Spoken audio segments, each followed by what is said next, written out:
Me gustaría empezar por algo que es verdad que nos preocupa a todos en las empresas, que es el tema del estrés, porque sobre eso es difícil actuar. Al final las empresas todas tienen unos KPIs y esos indicadores son los que siempre buscamos los resultados óptimos y debemos hacerlo porque el verdadera obligación de cualquier empresa es dar unos buenos resultados y con eso pues tenemos que vivir, ¿no? Entonces me gustaría empezar contigo. Enar, desde un punto de vista psicológico, el estrés y la ansiedad son un factor de riesgo significativo y de eso lo saben ya, hay empresas que están trabajando en bienestar. ¿Cómo podemos gestionarlo a largo plazo? Es decir, ¿cómo podemos gestionarlo en el prevenir, ¿no? Porque 8 de cada 10 profesionales en España, ojo al dato, 8 de cada 10 parecen o han padecido estrés o ansiedad en el último año y lo reconocen. De hecho, las últimas cifras, hace poco que ha salido un estudio que dice que el 50% más o menos de las personas o el 50% de las causas de baja laboral en las empresas ya están debidos a causas de salud mental, estrés, ansiedad y todas estas cosas. Con lo cual, la importancia ya como que la estamos viendo como muy, muy relevante. La prevención, digamos que podemos hablar de prevención en 3 niveles. La prevención primaria podríamos decir que es evitar que eso suceda. Por lo tanto, uno de los puntos como organizaciones en los que tenemos que trabajar es realmente no agravar las situaciones de estrés, por ejemplo, y además contribuir a que las personas que tenemos en la organización sepan qué significa pues, todos estos estados de estrés, qué significa tener ansiedad, qué pueden hacer, todas estas prácticas que hemos visto en todas las charlas anteriores, todas esas cosas que podemos hacer para estar lo mejor posible. Entonces, la primera sería el conocimiento, la difusión, el ayudar, etcétera. La segunda de las prevenciones ya estaría en detectar los primeros síntomas. Y esto hemos hablado en las ponencias anteriores ya. Es súper importante trabajar en esos primeros síntomas, que son todavía muy sutiles, para realmente poder actuar desde una etapa súper temprana. Cuanto más tarde abordemos ese problema, más difícil va a ser. Entonces, esas 2 actuaciones creo que son las que debemos actuar en el largo plazo, porque luego, por supuesto, cuando aparece el problema, atajarlo, ¿no? Intentar poner todas las herramientas a nuestra disposición. Pero en esas 2 etapas anteriores creo que es donde ahora tenemos que ponerle mucho foco. Después te quiero preguntar sobre esas herramientas que las empresas están poniendo pero antes Buriko Alcornata, que como os decía es doctora en nutrigenómica y nutrición personalizada. Yo oí nombres de estos que luego no los sé repetir. O sea, dices, hablábamos de tal, pero no te acuerdas ni concepto, porque claro, ¿no? Entonces me gustaría, Marta, en tu caso desde el punto de vista más genético, ¿no? ¿Cómo determinan nuestros genes alguna predisposición a padecer eso que nos está preocupando en las empresas, que es el estrés, la ansiedad? O sea, que desde el punto de vista genético ahí, ¿cómo determinan nuestros genes? Muchas gracias por la invitación, Deskelda. La pregunta es ¿en qué no influyen nuestros genes? O sea, en absolutamente todo. Lo único en lo que se ha visto lo que en verdad no tiene ningún tipo de impacto es en la religión y en la política, ¿vale? Y el resto, todo influye. La pregunta es ¿en qué medida? ¿Vale? Porque hay cosas que son superheredades y otras que no tanto, pero siempre hay un componente genético clave. Y me ha sorprendido, la verdad, porque ha salido el tema en muchas de las ponencias a lo largo de la mañana. Nosotros estamos acostumbrados porque trabajamos con genética todo el día y para nosotros es obvio, pero luego ya sales de nuestro círculo sector y no lo es tanto.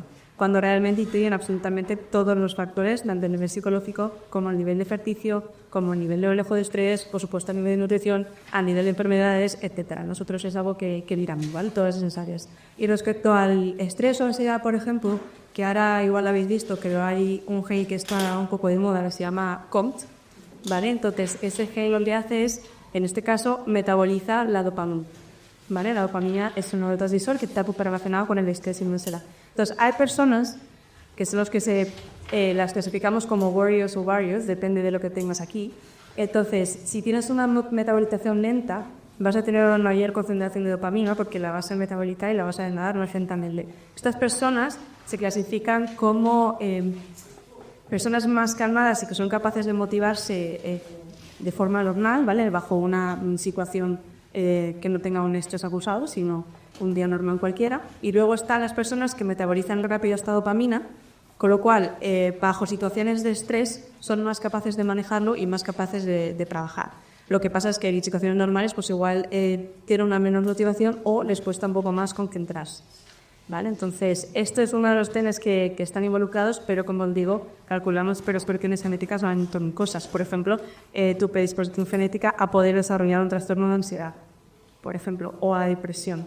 Todo eso se puede calcular hoy en día e, insisto, es una predisposición, pero conocer desde dónde partes es salida luego a poder prevenir, a autoconocer, que por supuesto que es fundamental, y luego ya de ahí poder desarrollar lo que sea, o sea, estrategia de preventiva o de custodia también de tratamiento. ¿Cómo podemos saber esto esto que has contado de si nuestros genes están... Haciéndote un test genético. Un test genético, Sí. Y esto en las empresas estáis viendo que empieza, para que sepamos, ese tipo de personas que están asimilando mejor la dopamina o menos, ¿no? O sea, por ejemplo, sí, o a nivel nutricio también. Entonces, son test de ADN súper sencillos. Esto no necesitamos una muestra de saliva, es decir, es no invasivo.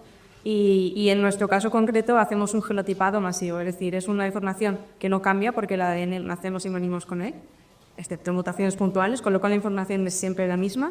Lo que puede cambiar es la interpretación según la ciencia, porque va avanzando y también es algo que hacemos, actualizando los resultados para estar al día. Y eso es para toda la vida, porque no cambia y es una información que vas a tener siempre, con lo cual es una inversión y ya.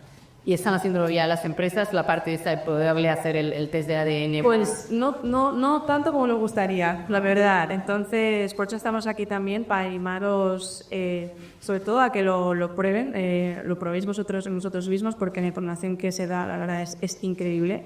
Y bajo mi punto de vista, porque yo soy multitenista también y también veo gente en consulta, es increíble la de cosas que salen interesantes y que podemos modular, o déficits incluso nutricionales, que si no se hubiera hecho el test genético, igual no te enfocas en esto o piensas que no es importante o realmente no dabas un poco más. Y se ven cosas, ya te digo, súper interesantes, también a nivel de predisposiciones genéticas de enfermedades complejas, y luego pues es un poco más aplicables, pues cafeína, metabolización de cafeína, suplementación específica, más inflamación muscular, pues eso, a nivel psicológico también. Yo he visto cosas súper increíbles que consulta a este nivel, ya un poco más de complejos alimentarios, etcétera. Es que, por ejemplo, la telomerasa que decían antes los doctores, nuestros genes también determinan si la telomerasa funciona más o menos rápido. Hay un montón de genes implicados, ¿no? Pero es que, si os paráis a pensar, o sea, las proteínas que hacen todos los funciones de nuestro cuerpo vienen de ahí, de la genética. Entonces, es algo tan básico que, claro, yo desde mi formación todavía no entiendo cómo estamos incorporando ya más a gran escala, porque es que eso es porcina innata, es que no necesitamos conocerla. Desde vuestra experiencia, desde el punto de vista genético y nutricional y desde el punto de vista más de la mente, ¿no?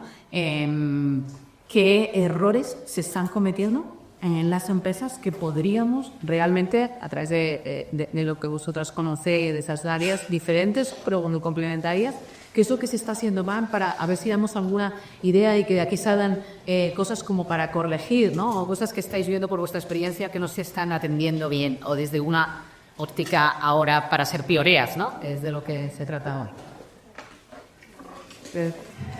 Pues para mí uno de los principales errores es no hacer un correcto diagnóstico.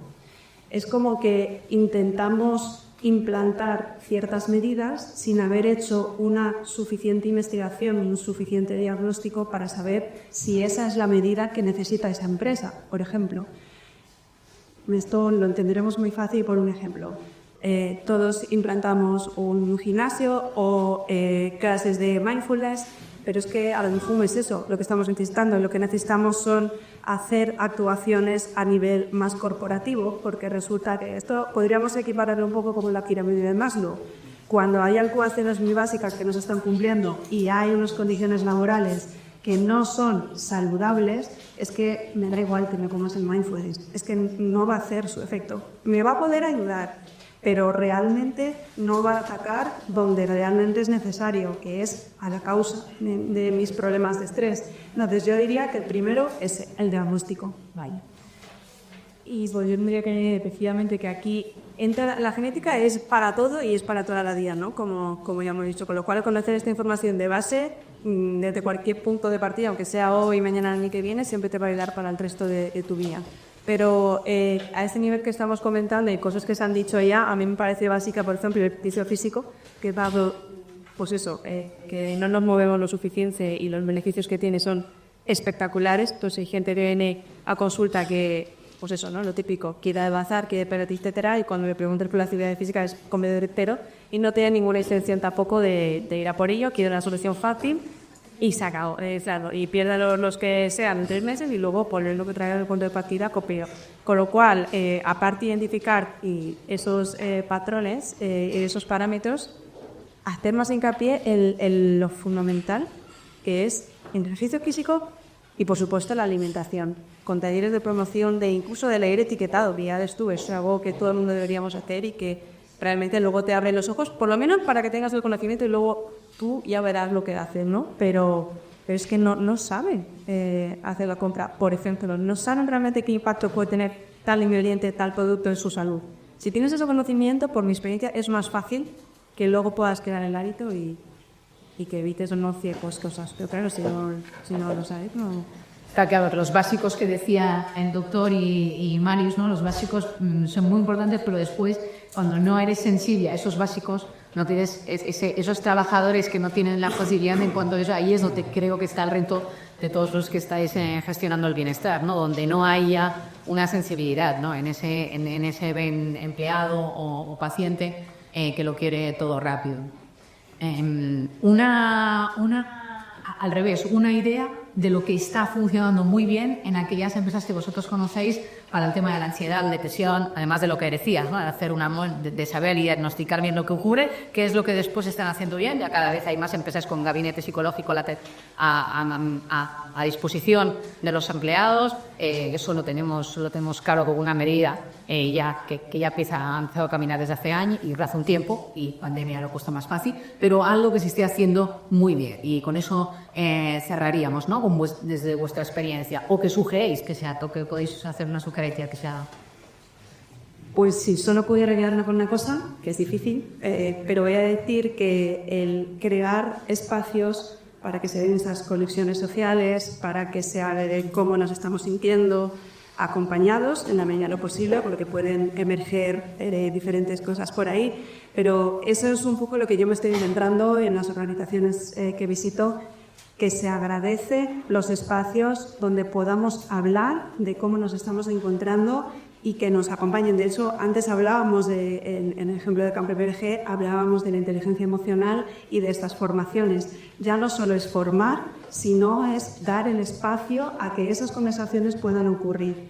Y de verdad que, un poco por la experiencia que yo tengo, la magia que surge en esos momentos es impagable, y yo en esos momentos al final te sientes afortunado de poder acompañar a estas empresas y hacer ese tipo de cosas, porque ahí es donde realmente te das cuenta del valor y el brillo del ser humano en estas conexiones que se generan, y a partir de esos momentos es que los equipos funcionan de otra manera.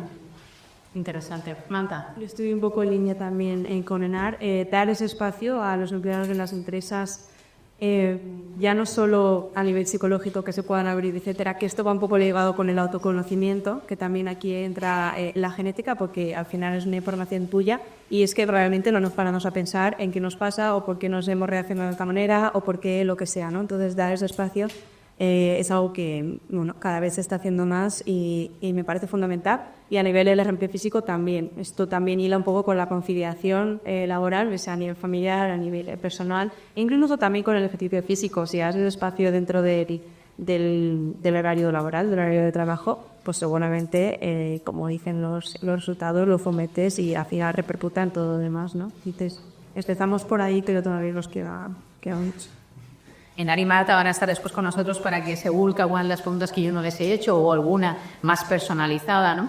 Ayer, por ejemplo, estaba ahí en Santa Lucía y me explicaban un programa muy interesante sobre prevención del suicidio, porque con casi más de 7.000 empleados pues habían tenido unos cuantos casos, no solo propios, sino también de familiares, claro, con empleados importantes, pues puede ser una madre, un padre, un hijo, y la verdad es que esa prevención, ¿no? Hablábamos que es muy, que a veces pues no se atreve uno a hablarla, o hay un cierto uno.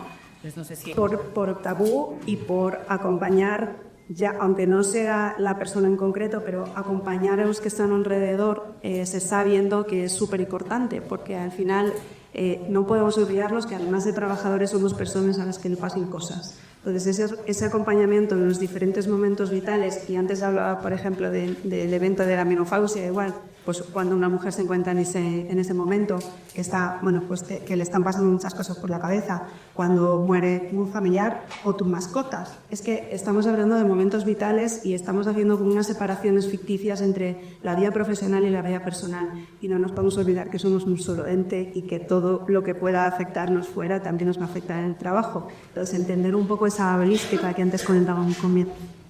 Pero bueno, efectivamente, nos pasamos un tercio de nuestra vida en el trabajo. Yo digo que con ese tercio de la vida no se trabaja mejor, en el trabajo mejor que la empresa nos cuide, y esto es lo que estamos intentando hacer hoy con vosotras, sois dos expertas. Así que Marta y Era, muchísimas gracias por acompañarnos. Un aplauso para ellas.